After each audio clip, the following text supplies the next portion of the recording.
আসসালামু আলাইকুম। আশা করি যে যেখান থেকে আমার ভিডিওটা দেখছেন সবাই অনেক ভালো আছেন, সুস্থ আছেন। আলহামদুলিল্লাহ, আমরাও ভালো আছি। আমি কলি লাইফস্টাইল ব্লগে আপনাদের স্বাগতম।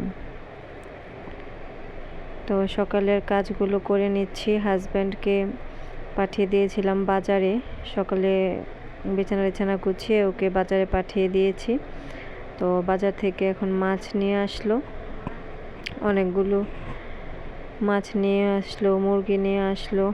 এগুলো এখন আমি কীভাবে করব সেটাই চিন্তা করছি, এতগুলো ছোট মাছ। তো দেখা যাক, এগুলো এখন করতে তো হবে, কিছু করার নেই।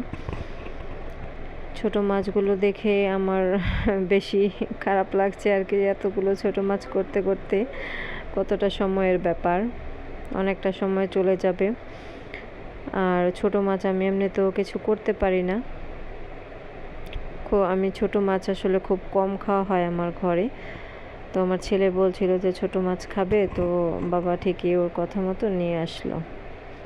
আর এই যে সবই ওদের পছন্দের। পাঙ্গাস হচ্ছে ওদের পছন্দের মাছ। আমার ছেলে তো বলে পাঙ্গাস হচ্ছে গরিবের ইলিশ মাছ।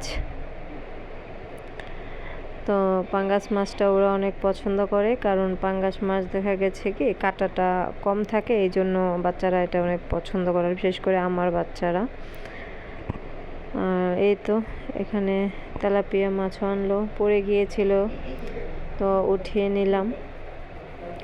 আমি আবার ওকে দিয়ে দিচ্ছিলাম একটা একটা করে, যে এখানে জায়গা ধরছে না এইটাই, তুমি একটু রান্নাঘরে নিয়ে রেখে আসো, ওইগুলো পরে করব, প্রথমে এই মাছগুলো আগে করি। তো আমি এখানে আবার মাছগুলো সারিয়ে নিচ্ছিলাম ওই বেসিংয়ে রেখে, এগুলোর আঁশগুলো ছাড়িয়ে নিচ্ছিলাম চামিচ দিয়ে।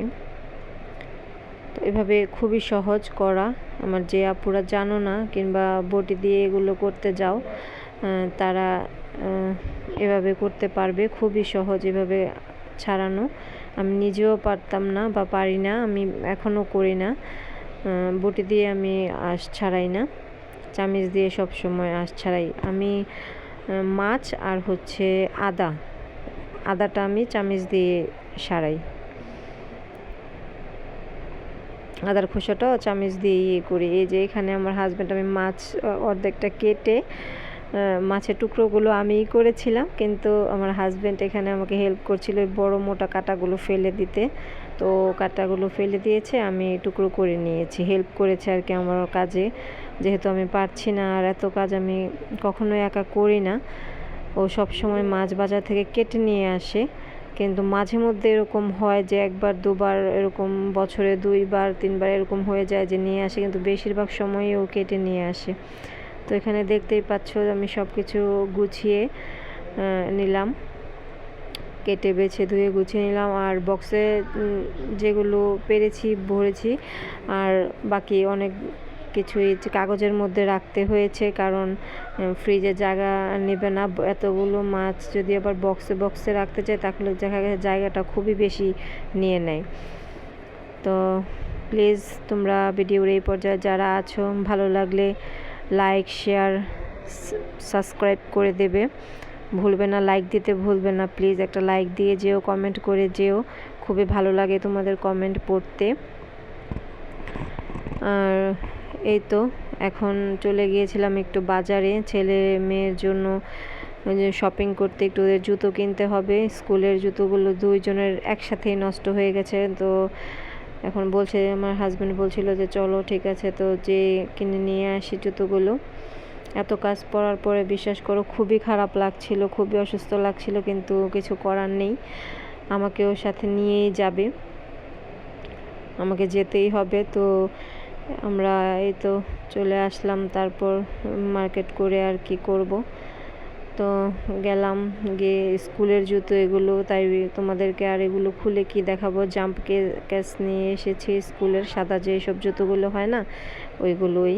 তো এখানে একটু শুকনো বাজার অল্প নিয়ে আসলাম, একটু বাদাম, একটু বুট, চানাচুর, পেঁয়াজ, অল্প করে নুডলসের মশলা, নুডলস অল্প কিছু নিয়ে আসলাম। এই ব্যাগটাই না আমার হাজব্যান্ডের হাতে ব্যথা, তো এই কারণে ও ভারী জিনিসগুলো ওঠাতে একটু ওর এখন প্রবলেম হচ্ছে। তো এগুলো দেখা গেছে আমার ছেলেকেই দিয়েছে, বললো বাবা তুমি এগুলো নাও। তো তারপরেও আমার হাজব্যান্ডের বলছিল আবদার আর কি, তার বলছিল যে আমাকে মাছ ভাজা করে দাও। তো ওদেরকে দিলাম, মাছটা ভাজা করে দিলাম, খাবে।